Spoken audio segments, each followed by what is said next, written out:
What's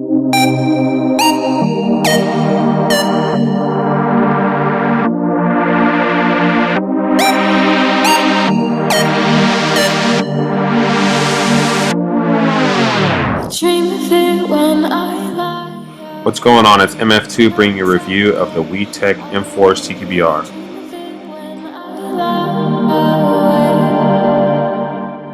We're going to talk about what comes with the gun.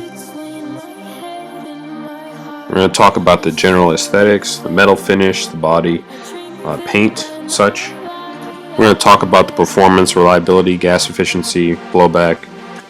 We're going to bring you a community consensus, if you will, what people think about the gun. I'll let you know what I personally think from my personal experience and my personal opinion. We'll bring you a bare bones pros and cons list in black and white. And of course, we'll discuss the SYNDY verdict, whether you should buy it or not. And without further ado, let's begin. You can see it does come with a very minimalist box with a paper molding for your gun. Of course, this does include the magazine. It also comes with a very nice carrying handle. It does come with an armor's wrench for removing the flash hider, which does remove very easily.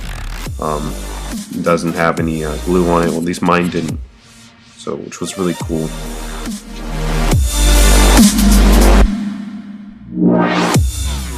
It does come with a really small Allen key. The purpose of this is yet to be found by me. I'm not sure what this is for in relation to the gun, but it's cool if they included it.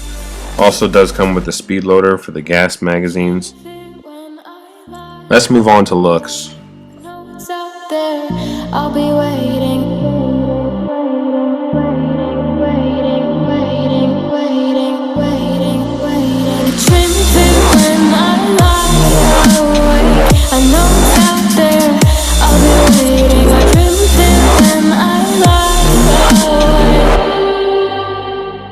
The gun does feature a very nice armored style rail system. It did come with a orange flash hider that was very easily removable. It has to be there for commercial purposes, obviously, but it was not such a big deal that it was easily removable, and they provided you with the tool to remove it, so it was pretty cool. It's good to know that the inner barrel included with this gun is not a Type 4 barrel, and it is 255 millimeters long. I did notice a little wobble in the stock, which can easily be fixed by electrical tape on the buffer tube. This gun does break down like your average AR platform by removing the front pins and back pin in the lower receiver, and then the upper and lower should slide right off of each other.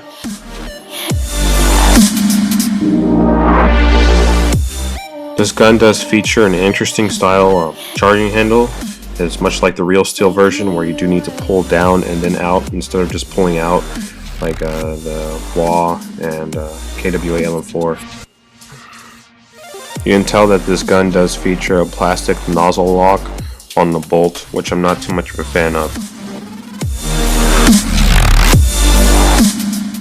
You'll notice that it does feature a nice roller bearing on top of the bolt where the charging handle comes into contact to prevent too much friction and braking.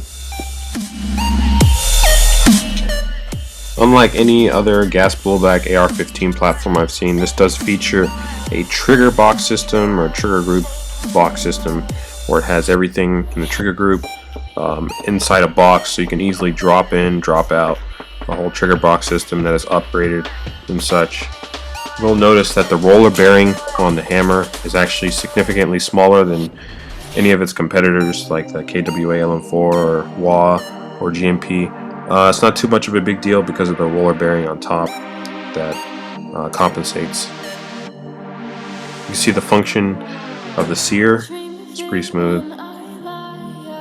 I do not like this buffer lock. Usually there's a separate buffer lock piece that you screw in. For some reason this is on the threads. I'm not even sure how it's on there. It does work, but if it does break, I'm not sure how you would replace it. The magazine is reliable in my opinion. People have had problems before with the first generation style magazines, but this one is pretty reliable.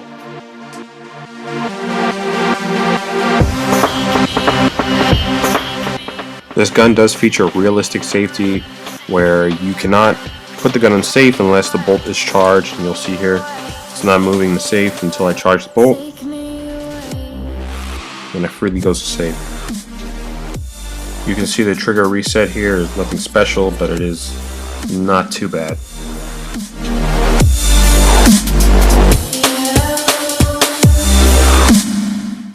One thing I did notice is there's very visible seams on the pistol grip that some might not like. This gun does feature a functioning bolt catch and bolt release. Also, unlike the LM4, this gun can power stroke.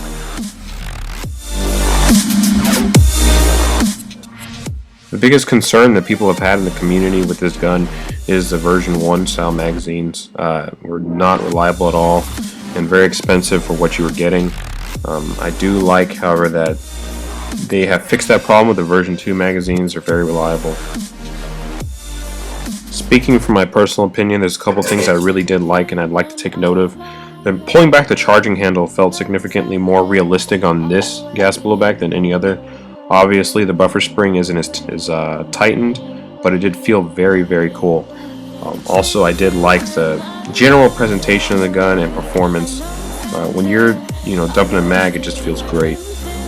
Let's move on to the pros and cons. Pros: I like the realistic blowback, the solid rail system, CO2 magazine availability, solid metal construction, power stroke capability, price point at $236, and the mag compatibility with other gas blowback rifles made by WeTech.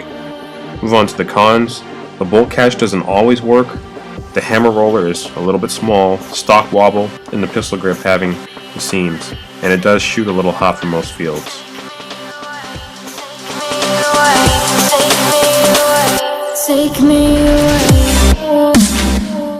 Should you buy it?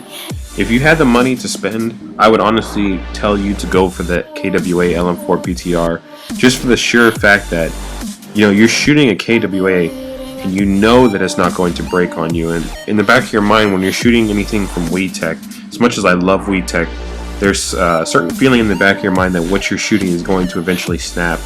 Now, I can't say that I've snapped this already, but the metals that I've seen inside the internals I know will eventually break. And some may say KWA might break too, but I have a very strong feeling that the metals in this body will break much quicker than the KWA will. But overall, it is a nice gun at its price point. If that is a huge deal for you, your price point, then most definitely you should get this gun. This is a nice gun to purchase, and there's no shame in doing so. Thank you. Favorite, like, comment, subscribe.